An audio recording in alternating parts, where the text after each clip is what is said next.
Well, from the garden to the gardener, Tom Peace is now joining us here in the studios of KLRU in Central Texas Gardener. Welcome to the program. Great to have you back, Tom. Thank you. It's a pleasure to be here.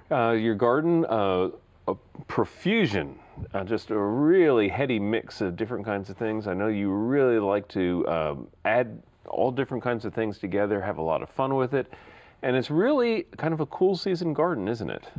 Well, there are a lot of structural bones that last through the summer as well, but the pomp, the flesh of color, all that is a cool season phenomenon, and that begins for me in November when I start planting.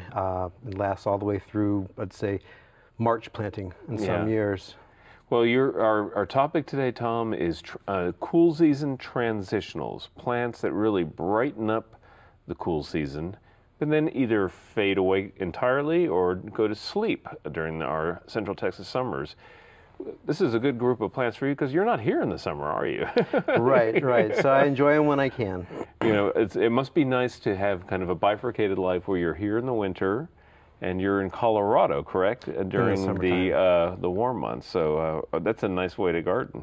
It's my favorite way to garden, and it makes me appreciate the plants that come alive during the cool season and then go to seed or go dormant or otherwise avoid summertime. Right, and there's a nice thing about the plants that really kind of do come to life. March is one of my favorite times in the garden here because often it's just that's the time to be outside. We have so many beautiful, beautiful days at that time of year where we can have the prettiest days, in fact, of the year happening in March, broken up by the occasional cold front. Right, or even like in this year, December. Yeah. I mean, December had some just stellar, clear, sunny days. It's nice to be out in the garden for me and not have the mosquitoes be a problem and just enjoy. I can put on a coat if I need to, but for where I was raised, which is in the San Francisco Bay Area, my ideal temperature is about 70. Yeah. So the cool season gardening is definitely how I can enjoy myself. Well, you're definitely a plants person. You're a garden author, and you grow plants in the wholesale trade here in Texas. Yes. And you've got a whole bunch of cool things that you brought with you. So let's talk about some of these transitional plants for cool season. We have a group of plants, and I see we have kind of an edible theme going for some of these different groupings here today. But this first group contains beets and artichoke and cabbage, and an herb that I don't know if we've ever talked about feverfew on the garden before, but talk briefly about the group of plants here, and then we can maybe zero in on a few of them. Okay, well, artichoke is considered in Mediterranean climates to be a perennial. Sometimes it gets too wet in the summer and doesn't make it, but it usually will grow for a long time. Takes the cold of winter, will produce a very large, almost canopy of silvery cut leaves, and then the artichoke bloom. This is one called Violetta, which has a purple artichoke itself before it opens up with a purple center. Cool. The red cabbage, excuse me, which is not red, but more purple. Yeah, kind of a gunmetal blue. Yeah. is a beautiful foliage plant in the garden. It's one of my favorites, just because you can't get that color elsewhere. And as well as the bull's blood beet, which has that incredible garnet leaf, and once it's growing in the garden, if it's backlit, the leaves just glow with that beautiful red. Yeah. They can be eaten later if you want to. The reason I mix vegetables into the garden is, mostly I like how they look. Yeah. But lettuces and such like that are also in my garden, and I harvest them when I see fit at the end of their term. Well, perfect cool season plants for us here in Central Texas, and it's fun to mix edible plants into the ornamental landscape. Lots of bold colors, lots of bold forms in these plant families, and I think we can certainly see that there with the artichoke counterpointing, the cool silver of that artichoke counterpointing the others is really great. Now tell me about the feverfew, because again, I don't think we've talked too much about that on the show. The feverfew is a perennial in northern climates. Here it perennializes for a year or so. Again, usually too much water is the undoing of a lot of these plants. And so last year in the drought in my garden, they did quite well. Okay. as well as beets and kales. Got a oddly enough, bright, happy green on it there. I really like it. It's a beautiful chartreuse color. Yeah. And that it makes other flowers that are with it really pop, whether there's something pedestrian like a pansy or something a little more rare and exciting. It really brings out the colors. Well, you also brought a combination of different kales, these 3 different forms. Why don't you tell us about these?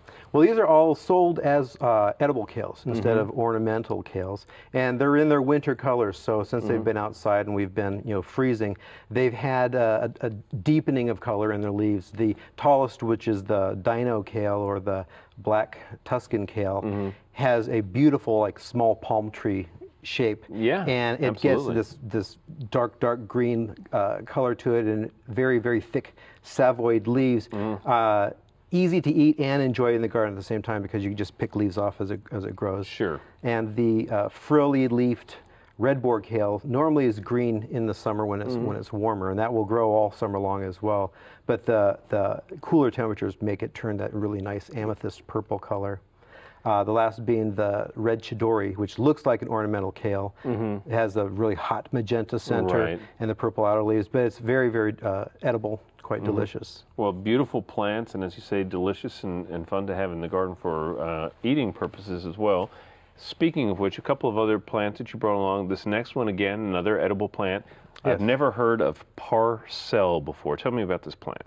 It was new to me too, which is why I tried it out. It's leaf celery, as it's called, and so it looks like parsley, but you can just cut a leaf and put the whole leaf in your Bloody Mary instead of a celery stalk, or in soups, on salads, and it has the flavor of celery, but it has a really nice ferny look. You can put it in the garden. It's cold hardy. It makes the garden look alive, and then you can plant that on top of parts of your garden that you have tender, heat-loving perennials that may be dormant in the wintertime. Therefore, you kind of breathe a little new life into that space. So these things can pop up and, again, provide you with something to munch on. And well into early summer, too. Yeah, okay. Now, this is gorgeous. I absolutely am crazy about the color on this flower. And tell me a little bit about this. Its common name is Cape cowslip. Right. It sounds like South Africa, Cape. It is. It is. Okay. And the fact that the individual flowers look like candy corn makes gives a whole new meaning to the term eye candy with flowers. It really is something that is a pleasure to look at. You enjoy it for its brief bloom, although the flowers are half of the interest. The leaves also have spots on them. Yeah, so when it grows in the fall, you can enjoy the foliage, and then it's in bloom, maybe a little under a month, let's say. Okay. That's a good time, though, for a bulb plant. A good series of blooms, because once it becomes a clump, it'll kind of erupt over a long period of time. Okay. And then it's summer dormant. So if you have it as a pot plant, you would put it in a sunny spot in your garden, maybe against the wall, soft wall, so it has some cold weather protection. In the summertime, once it's dormant, you just put it on your porch so it stays dry. And don't worry about it until October. You can set it out and water. Set it back out and give it some water again. Well, I love that kind of plant, something that doesn't need to be watered. And I have to say, I love this Manfreda-like foliage, too. That's wonderful. Yeah. So the combination here of the really bright, eye-catching eye candy, as you described it, and the spotted leaves, which is really cool. So a Cape cowslip, that's a good one for us to remember. Now, a couple of other plants you brought along.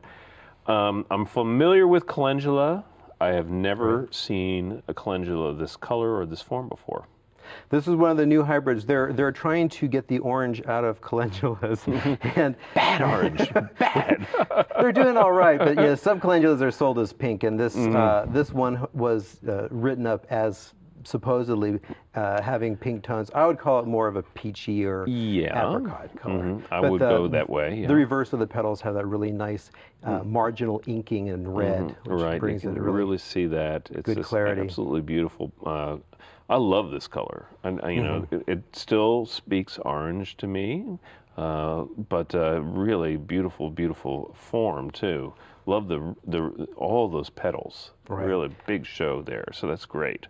And it'll bloom through May. So starting in January, February, March, April. You really get a good amount of show in a cool season garden with certain plants, Calendula being one of them. Yeah. Now we only have a few seconds here, and I just want to briefly mention you also brought a form of Oxalis that you've named Scotty Surprise for our buddy Scott Ogden. Right. And where did he discover this species? He discovered it just on the trail, walking to a place that was selling dinnerware and statuary, and never wanted to turn off the plant eye. He saw the double form, and we got a little bit of it. Okay, well, Tom Peace, thank you so much for being a part of Central Texas Garden. Again, Tom Peace, author of Sunbelt Gardening, plant grower, and plant design and garden designer here in Austin, based out of Lockhart, actually. Right. Good to see you again. And coming up next, it's Skip Richter.